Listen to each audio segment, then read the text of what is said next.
Let's proceed with KDW, where the genius digital maestro is Dr. Badrul Khan. Let's welcome him. Welcome to KDW, Khan's Digital World on Fox 5 Plus, Washington DC. I'm Badrul Khan.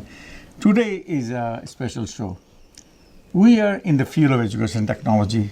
I did my, advanced study in education technology. I was a professor and director in education technology program at the University of Texas and George Washington.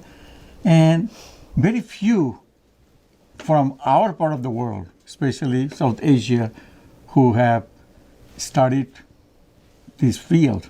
Today, we have Dolly. Dolly Oberoi, how are you?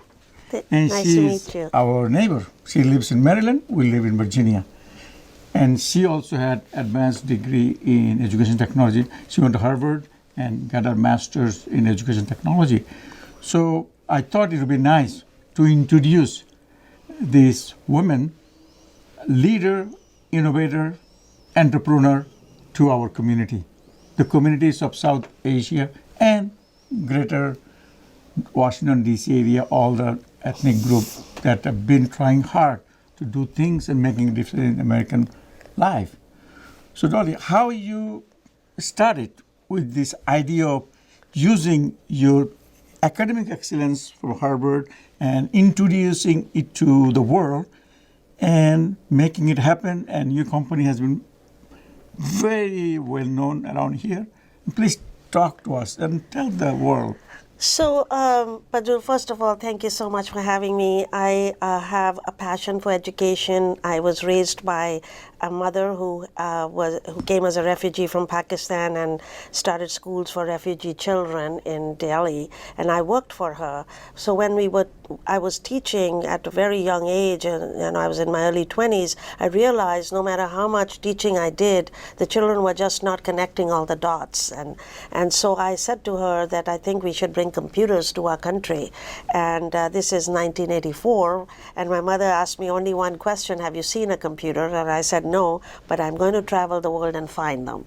So I left India, and I was traveling around the world, and I was in US, and I found that there was a demonstration at MIT for computers in education, how they could be used for training and education. So when I went and saw that demonstration, I told my mother, since I was a tourist with $200 and a backpack, I told my mother, I'm not coming back. And she said, how are you going to do this? I said, I'll figure it out. And I got myself enrolled in a program was a joint Harvard-MIT program on education technology and how technology could be used to enhance education. So I did that, and I wanted to take the technology back to India, and I did go back, but they were not ready. I come back, US was not ready. So guess what happens? Necessity is the mother of invention. When you can't get a job, you can't apply your education, you have to then start your own business. So I started very small, doing R&D on the efficacy of using technology for training and education, taking the learning from the classroom to the learners where they are, anytime, any place, any device, anywhere in the world.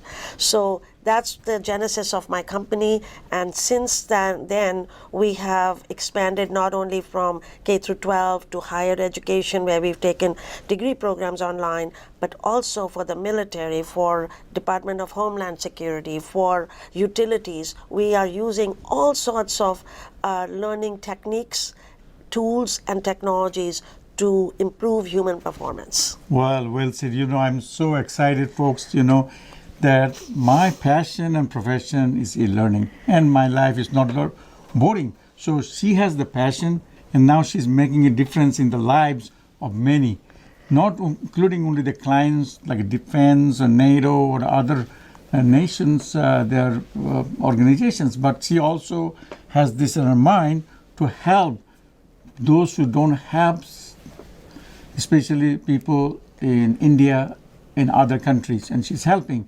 And we hope that she will continue to do that. And folks, this is our role models. Those of you coming from South Asian countries, you look after people like her and see how far you can go. The sky is the limit. So do you have any plan to continue working with people in the third world countries where technology can make a difference in their lives? Great question. So my mother has left us a legacy of a beautiful school that educates the first generation of learners. And as you know, during COVID, there had to be a very rapid transition from the textbook and in class to online learning. So we did a lot of training very rapidly for the teachers in India. We're helping with getting them the students devices and so on and so forth. That journey is going to continue beyond my company and everything, because every day, so we got through COVID one way or the other, but that was not the true power of online learning. It was people use the cameras to teach, but that is not the power of online learning. You want to give them a multi-sensory experience, and in class where possible, online where possible, gaming, introduction of gaming and metaverse, virtual reality, all of these can be combined, but it has to be democratized. It has to be taken to the last child in the world. Every one child at a time, we are going to make a difference. Wonderful. And I will join you in your journey. Well, folks, you heard, people like her coming into this country, learning and also donating her knowledge, sharing her knowledge to all of us in the U.S., and also always remember to help those who see things needed the most. Welcome to the show again. And this is another episode that is a personal one that I really like to see. That those of you who are interested in technology, follow her and make a difference to your community. Thanks for watching KDW. See you with another episode of KDW next. Thanks for watching.